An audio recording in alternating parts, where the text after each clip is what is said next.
Committee mula sa pamilya ng kilabot na manggagamot na nag-aalis ng mga sugat na kinamot ng mga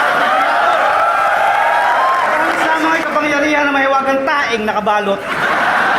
Doon pa lang talo ka na eh.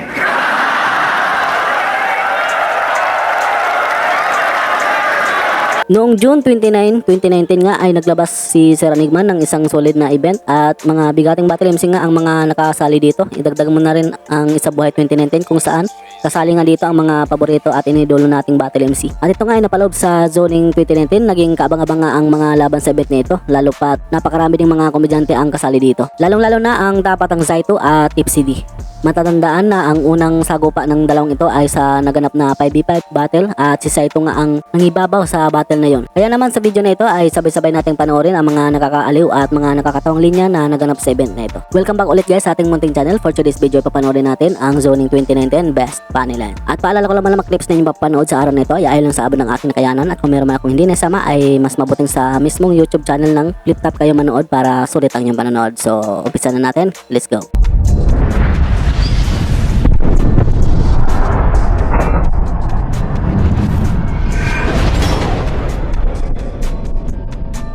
Tira ka ng tira, may sarili kang buhay, ba't di mo iayos? Lahat na lang kalaban mo. Wala kang kakampi. Sino ka? Si Thanos? Ano ba kasing tingin mo sa mga fangirls ng Flip Top? Pawok? Na makukuha mo porkit yung pangalan mo patok? Di ako kasing sikat nyo, pero ni minsan di ako nag-ayas ng katutan sa mga yan. Kasi sa kanila galing yung alok, rinto.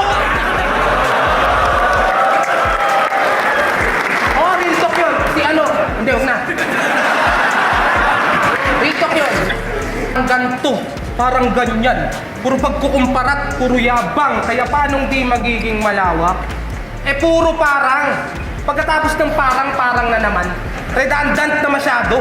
Paulit-ulit ka na lang eh. Sino ka? Si Sarado. Gago! At ngayong gabi, hindi ako ang 3GS na tutumba. Sabi niya kay Unico nakaraan. Eh gago, tanga, sinasabi lang niya pagkapwa 3GS ang magkalaban. Kaya... Oo, ginagaya mo si Ismag, di mo yan matatanggi ba ya? O, pero bata, ang panggagaya ay patumbas ng pagnanakaw. Pero di naman daw gayang-gaya, malaki daw ang pagkakaiba. Parang tono lang ng kantang Lakisalayaw at Chambe-chambe ni Alex Gonzaga. Alam mo, para kang Jin, lakas mong makabulag. Kasi kamukha mo si Cyclops sa katawan ni Damulag.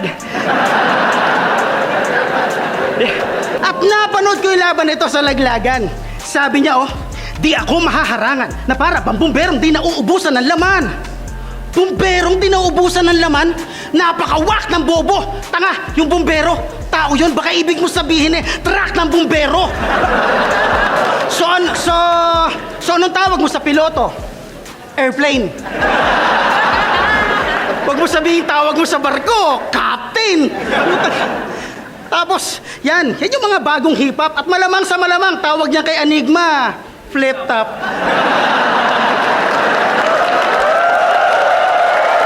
Yeah. Ato, tama ka. Idol kita. Dati pa. Pero alam nyo ba kung bakit? Gustong gusto kasi ng tatay ko yung kanta niyang Humanap Ka ng Pangit.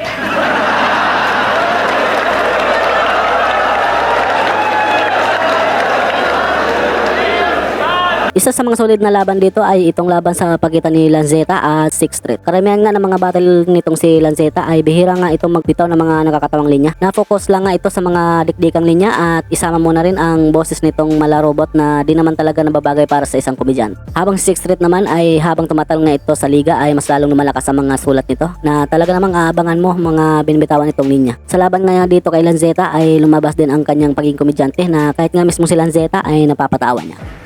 Hindi daw ako maintindihan. Karalgal kaya daw hassle. Hindi rin naman kayo maintindihan kung nagbibisaya kayo sa battle. Kasi kala nila sila'y sisikat at saka pupunok sa net. Gago pag nagbibisaya kayo sa Manila para kayong katulong na galit. Kaya...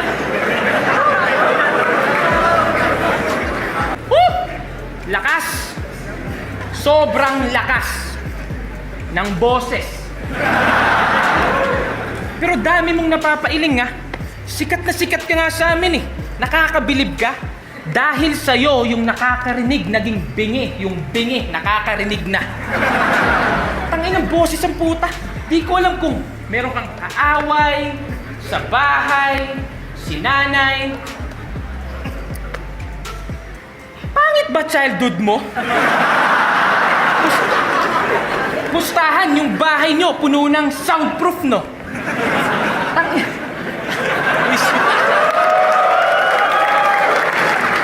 Tangina, wag kang magbibidyoke, ha? Kala ko ba pag electric fan, yung lakas 1, 2, 3, ba't kinapus ka sa 13? Tangina, dinaan ka lang sa sardinas.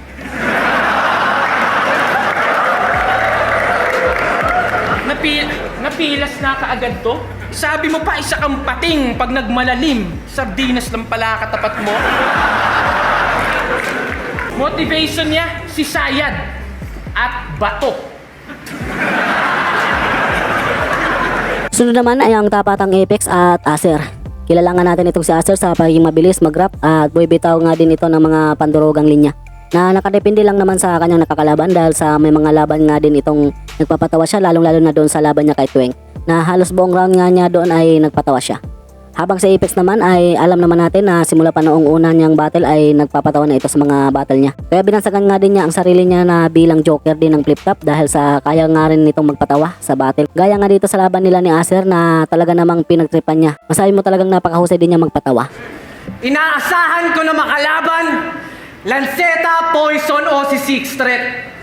Tangina na punta ako sa Pokemon na Diglett.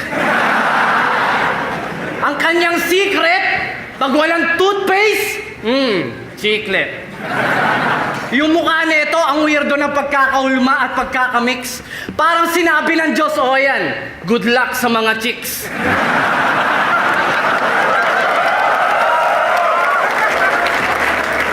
Kurso nito, computer engineering, kalokohan. Magsiset up ka lang ng pisonet sa looban. Eto ba yung nilaban nyo sa akin sa zoning? Walang charisma at boring, kaya pag nag-double time yung crowd, kala mo nakakita ng dolphin. Sama na ka naman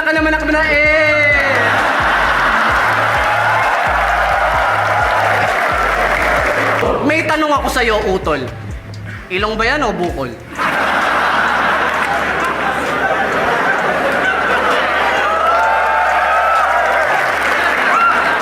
Kung Cebuano pride, hindi ka naman Cebuano bay.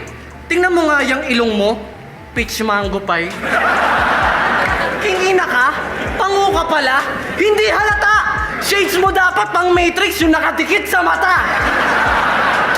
Eto pala!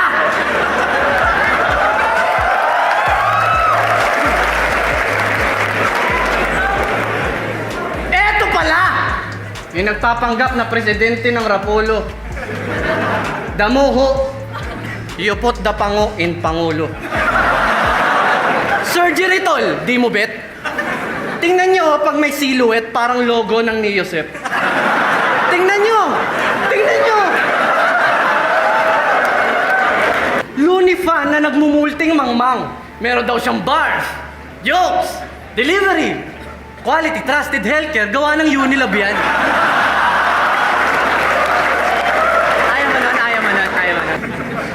Sa Cebu daw, ikaw ang pinakapalaban. 2 minuto para kay Acer. Boom! Parang torong pinakawalan! Sunod naman ay ang rematch sa pagitan ni Tipsy D at Zaito. Si Tipsy D nga ay kilala din natin ito sa pagiging malalim at napakahusay nga din magsulat ng mga bars. Pero dahil si Zaito ang nakalaban niya dito ay sinabayan nito ang kulit at pagpapatawa ni Zaito sa laban. Isang solid nga na jokes ang unang bunga dito ni Tipsy D na talaga namang nagpahiyaw sa mga manonood. Habang si Zaito naman ay syempre di pwedeng di magpatawa. Zaito yan eh. Kahit anong sasabihin yan ay nakakatawa. Pero yan nga lang at hindi na naman preparadong Zaito ang bumatel dito. Solid din sana mga jokes nito kung nakapaghanda. Pero kahit bitin ang round ni Zaito dito ay solid din naman ang tawanan ng mga manonood sa bawat jokes na binibitawan niya. Kung titignan ka ng malapitan, parang kakaibang uri ka nila lang. Sa lapad ng mukha mo at bagang, hindi malayong mangyaring malapit na kamag-anak ka ni Badang.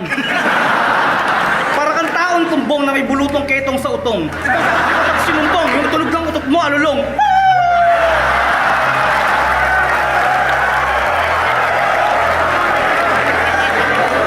Tipsy D, kahit na ganyan ka, alam ko mabuti kang tao. May nanditira sa puso mong mabuting kalooban. Tanggapin mo ang munting regalo ko.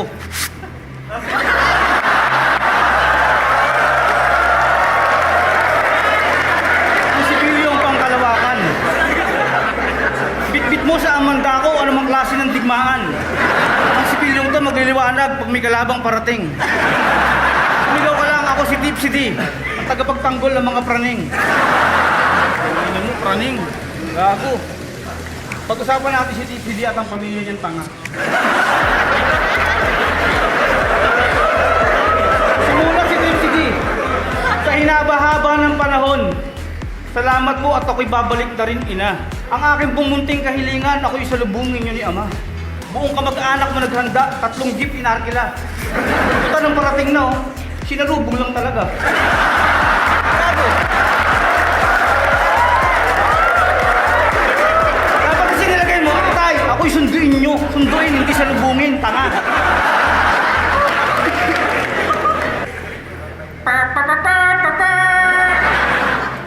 Nakatanggap ng telegrama ang inyong lingkod na Andrade.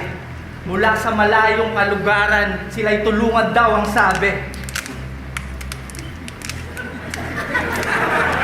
Dahil kailangan kong pumatay ng halimaw na panaybok ang bibig daw ay tae.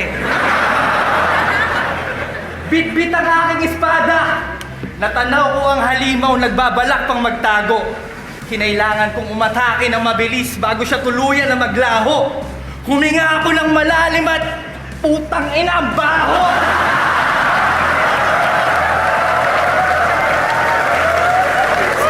Dapat pala sniper yung dinala ko para pwedeng tumira sa malayo. Okay, ulit. Bitbit ang aking sniper! Inakyat ko ang pinakamatayog na puno upang sipatin ang halimaw. Kinakailangan ko lamang sundan kung saan ba papunta ang mga langaw.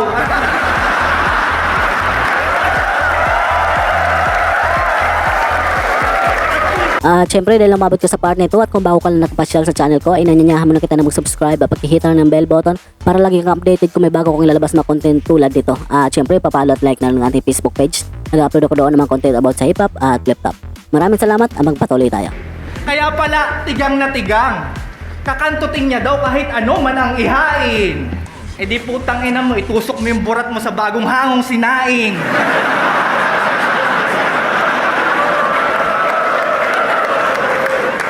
Huwag mong sayangin ang pagkakataon. Alayan mo ng simpatsya.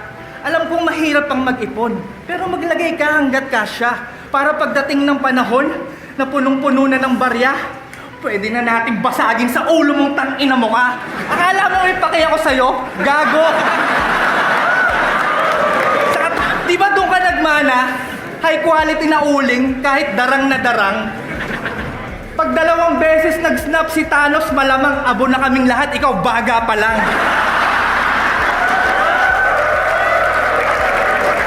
Yung rhymes mo, kaya namin. Yung jokes mo, kaya namin. Yung mga ginagawa mo, masasabing talent ba? Eh, kaya ka lang naman nasa flip-top hanggang ngayon kasi pangit ka. Seryoso!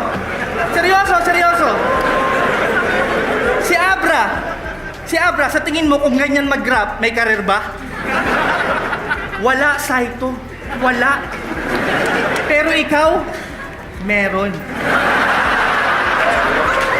Kasi pangit ka. Huwag mong hayaang alisin nila yan sa'yo. Pangit ka, Saito. Yakapin mo.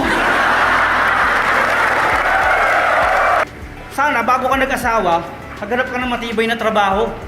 Hindi yung konting kalamlang ng sikmura, pahig kang tirahin siya ng Arabo. Ang sakit habang iniisip mo, baka malaki pa sa titi ng kabayo. Pero hindi, alam ba ako? Alang-alang sa mga tropa, kinuba ko yung titi ng Koreano.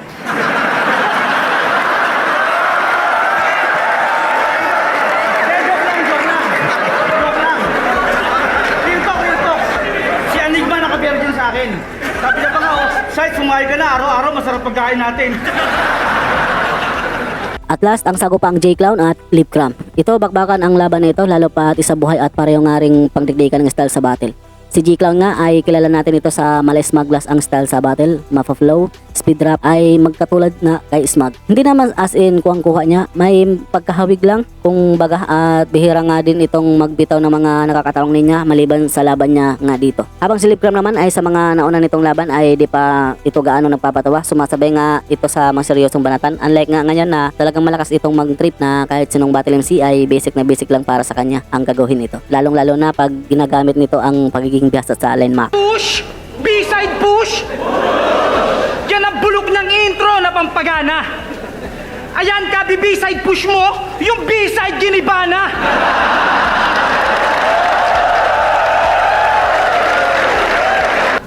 Para lang sa inyong kaalaman, siya yung kauna-unahang rapper na may jingle na tumatak.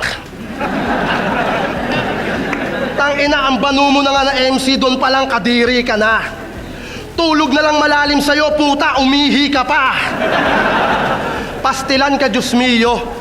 Natutulog ka, bukas yung gripo.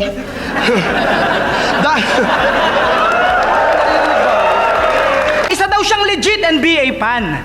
Kilala niya daw si Tim Hardaway, Baron Davis, basta marami siyang pangalan na sinabi. Maniniwala na sana ako eh. Eh sino si Charles Barney? Charles Barney? Puta, dapat pinatato mo.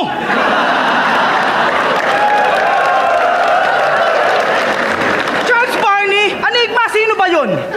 Charles Barney? Kakampi ba ni Abueva yun? One time nagkwento yan. Ang laki daw ng talo niya sa pustahan. Puta, malaman-laman ko, replay na pala yung laban. At sino si Nestor Asaytono?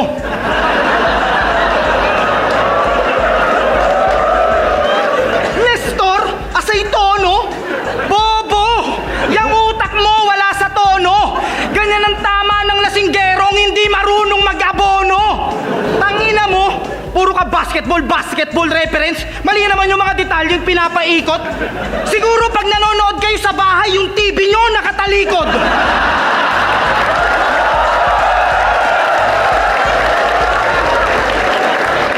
Tapos sabi niya kay Smug, ano Smug, magpakita ka naman ng kakaiba. Alam mo, kung TV ka lang, pinatay na kita. Pinatay na kita. Una sa lahat, wala kayong TV, tang-ina ka. At diba?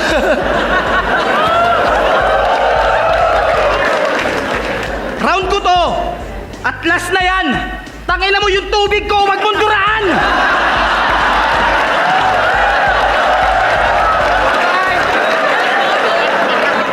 Nakanamputan, nilagyan pa ng gayuma.